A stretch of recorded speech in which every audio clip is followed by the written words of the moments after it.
السلام علیکم ورحمۃ اللہ وبرکاتہ. کیا حال ہے سب کا؟ الحمد للہ. نحمده ونصلی علی رسولہ الکریم. اما بعد فاعوذ باللہ من الشیطان الرجیم. بسم اللہ الرحمن الرحیم. رب اشرح لی صدری ویسر لی امری واحلل عقدۃ من لسانی یفقہوا قولی. رمضان والعشر الاواخر.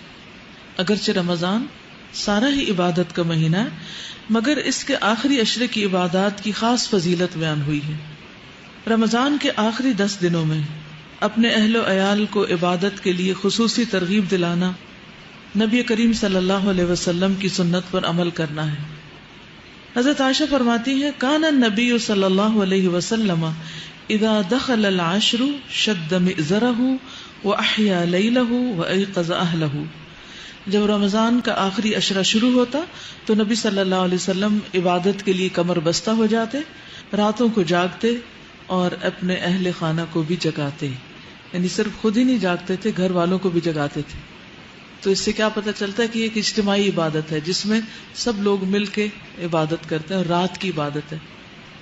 آج کی یوتھ کو رات کے وقت جاگنا بہت پسند ہے. ایسا ہی ہے نا؟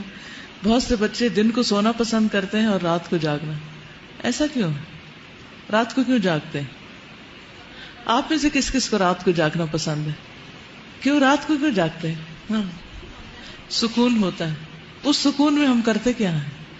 تو اس سکون سے کیا فائدہ اٹھاتے ہیں؟ جو مرضی کا کام ہوتا ہے جو ہم سب کے سامنے نہیں کر سکتے، اور یعنی اکیلے ہو جاتے ہیں نا. باقی گھر والے تو سو رہے ہوتے ہیں اور پھر ہم انجوائے کرتے ہیں اپنے آپ کو اور اپنے کاموں کو اور اپنی پسند کی چیزوں کو.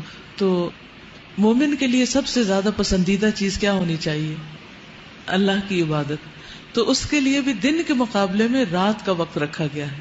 ٹھیک، سارا سال تو ہم عشاء اور فجر کی نماز اگر پڑھ لیں تو وہ بھی بہت اچھا ہے. تہجد جس کو نصیب ہو جائے وہ تو بہت ہی خوش قسمت ہے. لیکن رمضان کی راتوں میں تو قیام لازم ہے، اور پھر آخری عشرے میں تو جتنا زیادہ جاگ سکے. تو جس کو شوق ہے جاگنے کا، اس کے لیے تو بہت اچھے دن آ رہے ہیں. ان کے لیے جاگنا تو کچھ مشکل ہی نہیں. لیکن اس جاگنے میں ہم نے گپ شپ اور باتیں اور ادھر ادھر یا نیٹ پہ بیٹھ کے وقت نہیں گزارنا، بلکہ اللہ کی عبادت کرنی ہے. ایک اور روایت میں حضرت عائشہ بیان فرماتی ہیں، کان رسول اللہ صلی اللہ علیہ وسلم یجتہد فی العشر الاواخر ما لا یجتہد فی غیرہ. کہ رسول اللہ صلی اللہ علیہ وسلم عام دنوں کی نسبت آخری عشرے میں خوب محنت اور کوشش کرتے. عربی کے الفاظ کہتے ہیں ما لا یجتہد فی غیرہ، جتنا کبھی آپ کسی اور وقت میں کرتے نہیں تھے. یعنی ایسی کوشش اور محنت اور ایسی عبادت کسی اور وقت میں نہیں ہوتی تھی. تو اس سے کیا پتہ چلتا ہے کہ ہم نے اس کے لیے خاص طور پر پلاننگ کرنی اور زیادہ سے زیادہ اس وقت کو اچھی طرح گزارنا ہے.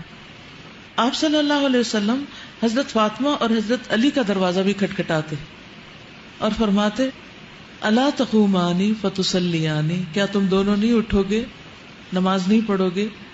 آپ آخری عشرے میں ہر رات مغرب اور عشاء کے درمیان غسل فرما کر خوشبو لگاتے تاکہ عبادات کے لیے تازہ دم ہو جائے.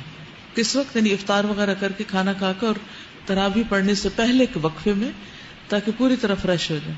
تو ایون اگر آپ نے پراپر غسل صبح کے وقت لیا ہوا بھی ہو تو اس سنت کو پورا کرنے کے لیے چند مگے پانی کے اپنے اوپر ڈال لیں تاکہ رات آپ کی اور زیادہ فریش گزرے، اچھی گزرے. اب اس میں یہ کہ کرنا کیا ہے، رات کو جاگ کر کرنا کیا ہے، اس کی لسٹ بنا لیں. اس سے پہلے آپ قیام کریں گے تراویح کا، پھر اس کے بعد آپ کچھ اذکار کر سکتے ہیں، تلاوت کر سکتے ہیں، کوئی درس و تدریس کر سکتے ہیں. اگر کٹھے گھر میں کچھ لوگ ہیں کچھ سیکھ سکھا سکتے ہیں. پھر اس کے بعد بیچ میں چائے بھی پی سکتے ہیں تاکہ جاگ سکے. پھر اس کے بعد یہ ہے کہ پھر دوبارہ قیام کریں اور پھر فجر پڑھ کے پھر کیا کریں، پھر آرام کریں. ان راتوں میں لمبی دعائیں بھی مانگیں، ٹھیک ہے، کیونکہ دعاؤں کی قبولیت ہوتی. اسی میں طاق رات ہے، اسی میں جبریل اور فرشتے اترتے ہیں اور سب کو دیکھتے ہیں کہ کون کون عبادت کر رہا ہے، اور جو عبادت کر رہا ہے اس کو بخش دیا جاتا ہے. تو دعائیں جو ہیں اب ماشاءاللہ کافی آپ کے پاس کلیکشن ہو گئی ہے.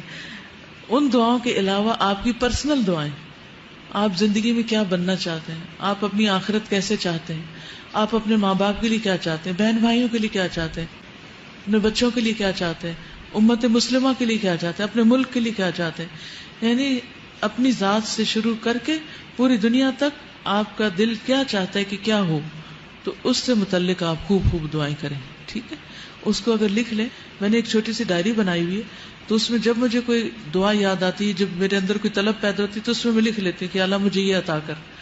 کیونکہ جب قبولیت کی راتیں یا اوقات ہوتے ہیں تو پھر میں اس کو دیکھ بھی لیتی ہوں کہ کہیں کوئی چیز بھول تو نہیں گئی، تو اس طرح آسانی ہو جاتی.